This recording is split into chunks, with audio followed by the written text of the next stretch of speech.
the last passenger of the Queen Mary. When the RMS Queen Mary embarked on her final voyage in 1967, sailing from Southampton to Long Beach, there was an air of solemnity aboard. The once grand ocean liner had ferried soldiers through war and stars through luxury. Now she was making her last crossing, never to sail again. Among the passengers and crew, a strange rumor began to circulate. There was a man no one remembered seeing aboard. He wore a long black overcoat, his face pale, eyes sunken, always walking alone on the fog-laced deck near midnight. Crewmen tried to speak with him, but he never responded. He simply turned and walked toward the lower decks. Every morning, when the manifest was checked, he was never accounted for. Some believed he was a stowaway, others something else entirely. One young crewman, Thomas, grew obsessed. The man's description bothered him because he'd heard it before.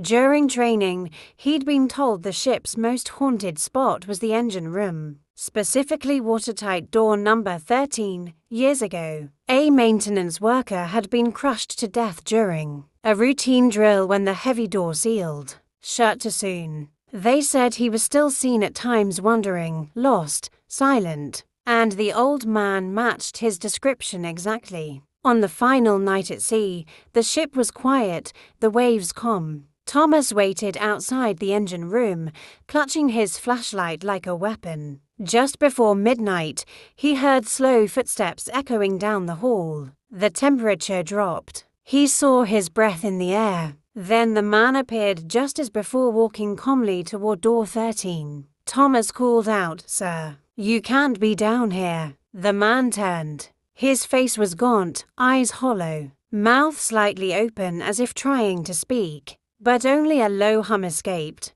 Then he stepped through the sealed door without opening it. Stunned, Thomas moved forward, but the lights flickered violently. Then, without warning, door 13 began to close. He tried to run, but something held him. Cold hands gripped his shoulders. He screamed. They found Thomas the next morning, slumped beside the door, unharmed but unresponsive. His lips moved endlessly, whispering the same phrase over and over. "He's not done yet." Today, the Queen Mary sits docked in Long Beach, turned into a hotel and tourist attraction. But the engine room remains off-limits after dark. Some say they hear footsteps. Others feel a hand brush their arm when no one's there. And a few unlucky visitors claim they've seen a man in a black overcoat. Silent